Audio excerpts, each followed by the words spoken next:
Action. नमस्कार, मैं केशव राय विश्व हिंदी अकादमी मुंबई से 14 सितंबर को जो हिंदी सेवा सम्मान समारोह पर जो कार्यक्रम हो रहा है, 3 दिवसीय कार्यक्रम है ये।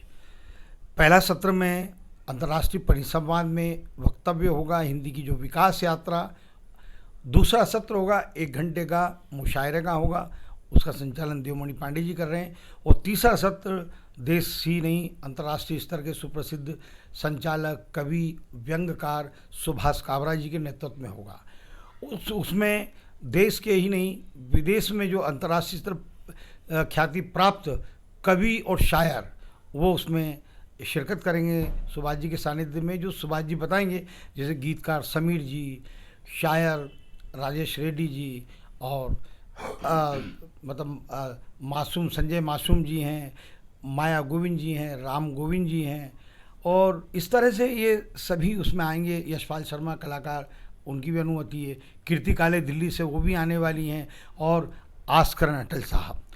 अभी हम आस्करन अटल साहब के घर पर आए हैं उनसे चर्चा करने के लिए। और आस्करन अटल जी ने अब तक करीब करीब 5000 कवि सम्मेलनों में शिरकत की है। विदेशों में भी बहुत आपके कवि सम्मेलन हुए हैं, और फिल्म लेखन में भी आप विवाह और राम रतन धन पायो, प्रेम रतन धन पायो, उसमें डायलॉग लिखे हैं। तो 14 सितंबर को सर की भी उपस्थिति रहेगी वहाँ पर, क्योंकि ये हिंदी का कार्यक्रम है, इसलिए सर ने अनुमति दी है।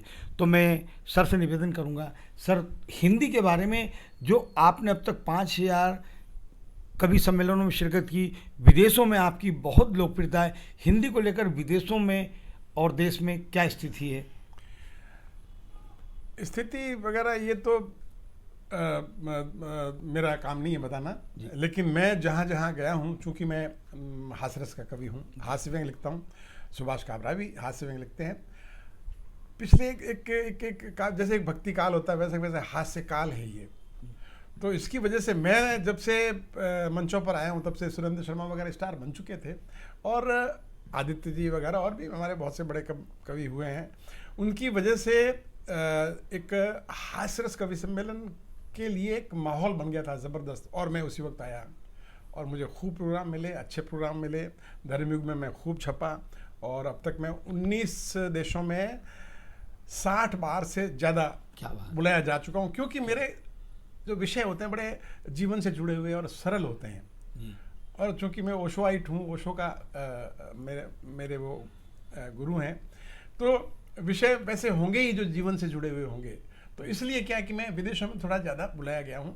यहाँ भी मैं महानगरों वगैरह में खूब जाता हूँ। हाँ, ज़रा जैसे मेले ठेले में सुभाष काबरा जी वो तो जमा लेते हैं, लेकिन मेले ठेले में मैं थोड़ा सा कमज़ोर रहता हूँ, अक्सर मैंने देखा है। सर, ये फिल्मों ने, गीतों ने, लेखन ने, फिल्मों ने, और आप जैसे वरिष्ठ कवियों ने हिंदी को बहुत बढ़ाया है, उसकी विकास यात्रा में बहुत बढ़ाई है। और विदेशों में भी हिंदी के प्रति बहुत समर्पित है, वहाँ पर खूब हिंदी को बढ़ा रहे हैं, लिखा रहे हैं, पढ़ा रहे हैं, ये मैंने देखा है सर।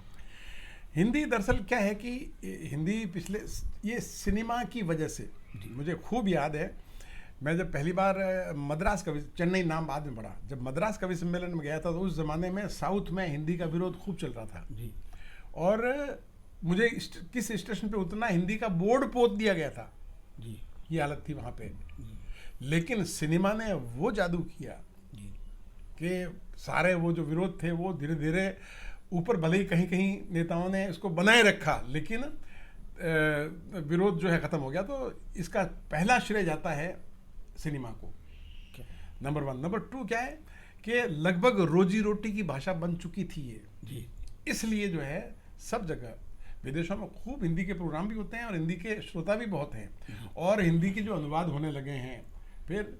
और ओशो हिंदी में जो बोले हैं, एक ज़माने में उनकी पर 10 सेकंड एक बुक बिकती थी, ये हालत, कैसेट बिकती थी उनकी, ये हालत थी वो। तो अब जो है हिंदी, वो शुरू में थोड़ी लोकलिस्ट हिंदी लिखते थे, तो वो लोगों तक पहुंच नहीं पाए। लेकिन जब हिंदी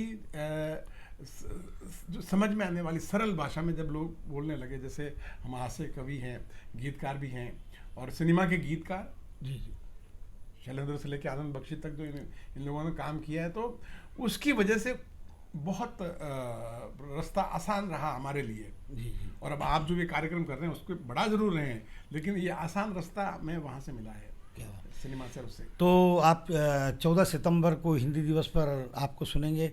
वैसे तो ये हिंदी का प्रेम ही है इनका, जो इस कार्यक्रम में इनकी स्वीकृति मिली है, क्योंकि लाखों रुपए आप वैसे मानदेय लेते हैं हर कार्यक्रम में जाने का, लेकिन हिंदी के कार्यक्रम की वजह से आपकी स्वीकृति मिली है कि आप आएंगे।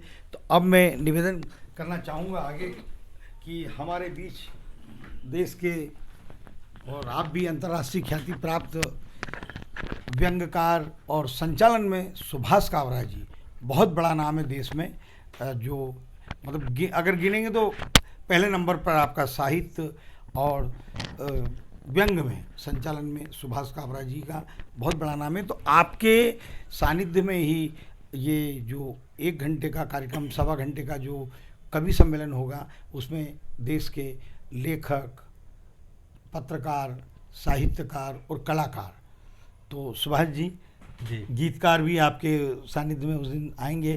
तो आप हिंदी दिवस पर आप तो वैसे कई सरकारी कार्यक्रमों में आते हैं, लेकिन इस समय माहौल ऐसा है, नहीं तो आपके पास तो 10-10 आमंत्रण रहते हैं, जी। डेट आपकी लेना मुश्किल हो जाती है। तो 14 सितंबर के लिए इन लेखकों, कवियों को, गीतकारों को जो आप पढ़ाएंगे, तो क्या विशेषता रहेगी उसमें से? उसमें एक तो मुझे बहुत बड़ी खुशी है। सबसे बड़ी बात तो ये है कि जो आपने जिक्र किया है कि आप बहुत व्यस्त रहते हैं, तो अब मुझे लगता है कि मेरी जो उम्र है और अनुभव है, तो अब ये मेरे लिए समर्पण की बेला है। बहुत कुछ हिंदी ने दिया है, अभी लौटाने का वक्त है। तो अब वो आर्थिक चीज़ें जो हैं वो बहुत मायने नहीं रखती हम जैसे लोगों के लिए। और एक बहुत अच्छा संदेश आपने ये दिया कि किन किन लोगों को आप जोड़ रहे हैं। आपने माया जी का नाम लिया, राजेश रेड्डी जी का नाम लिया, संजय मासूम का नाम लिया। मैं इन लोगों को, इनमें कुछ मित्र हैं, कुछ छोटे भाई हैं, कुछ बड़ी बहनें हैं, सब हैं, लेकिन मैं इनको एक संस्था मानता हूँ। ये सब लोग एक एक संस्था है, इनको मैं व्यक्ति मानता ही नहीं, क्योंकि इनसे प्रभावित होकर, मैंने माया जी से प्रभावित होकर 50 कवियत्रियाँ तैयार होते हुए देखी हैं।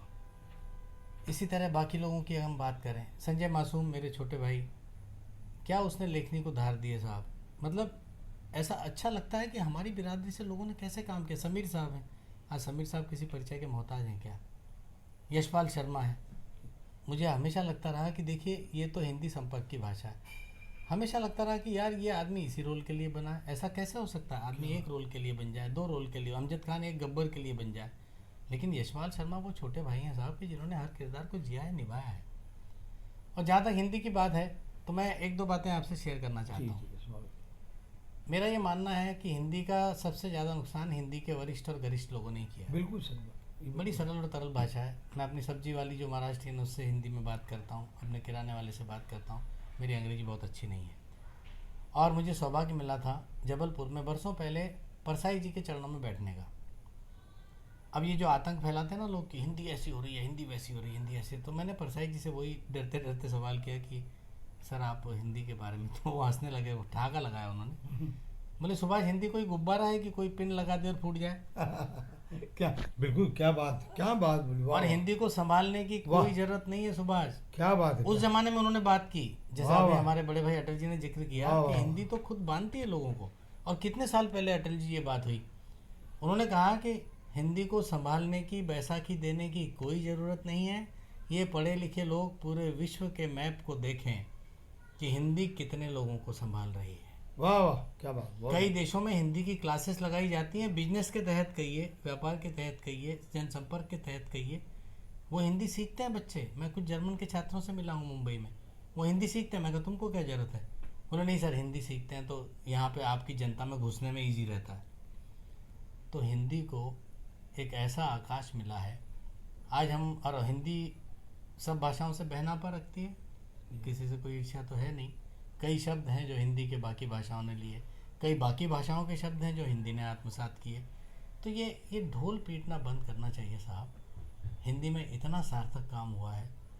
थोड़ा सा अफसोस तो होता है कि आज की जो पीढ़ी है वो उस लेवल तक नहीं पहुंच पा रही है, लेकिन हमारे पूर्वज इतना लिख गए हैं केशव जी कि आपकी और मेरी ज़िंदगी बीत जाए तो हम पूरा साहित्य नहीं पढ़ सकते। आप व्यंग ले लीजिए, कहानी ले लीजिए, कविता ले लीजिए, कितनी हस्तियाँ हमारे यहाँ पर हुई हैं। तो मैं बहुत बहुत बधाई देता हूँ आपको और आपकी इस संस्था को कि इतना सुंदर आप काम कर रहे हैं और इतने सारे कवियों का गुलदस्ता। मुझे मालूम है कि आपका ये जो वर्किंग स्टाइल है उसमें कई नाम अभी आश्चर्यजनक रूप से जुड़ेंगे जी जिनकी हम कल्पना भी नहीं कर सकते, लेकिन ये वो लोग हैं, ये वो नक्षत्र हैं, मैं इन्हें नक्षत्र कहता हूँ। सामान्य व्यक्ति हैं सब, हम जैसे खाते पीते सोते हैं, लेकिन ये वो नक्षत्र हैं। मैं ये मानता हूँ नक्षत्र की उपमा उसी को दी जा सकती है जिससे प्रभावित होकर एक पूरी पीढ़ी तैयार हो, जिससे प्रभावित होकर लोग सितारे बन के आसमान में छा जाएं। तो ये सब वो नाम आपने चुने हैं। तो मेरी बहुत बहुत शुभकामनाएं हैं और मैं कामना करता हूँ कि हिंदी की दिशा में ये जो कार्यक्रम आप कर रहे हैं ये जोड़ेगी और करीब लाएगी लोगों को। बस यही मेरा कहना है। धन्यवाद सर आप दोनों का। और अटल जी एक बार आ जाइए, तीनों का भी एक फोटो यहीं समापन कर दिए। तो आप दोनों अंतर्राष्ट्रीय ख्याति प्राप्त कवि, संचालक, धन्यवाद आप दोनों का। बहुत और धन्यवाद। 14 तारीख को आपके सानिध्य में कार्यक्रम होगा। बिल्कुल मिलेंगे। धन्यवाद। बहुत बहुत धन्यवाद।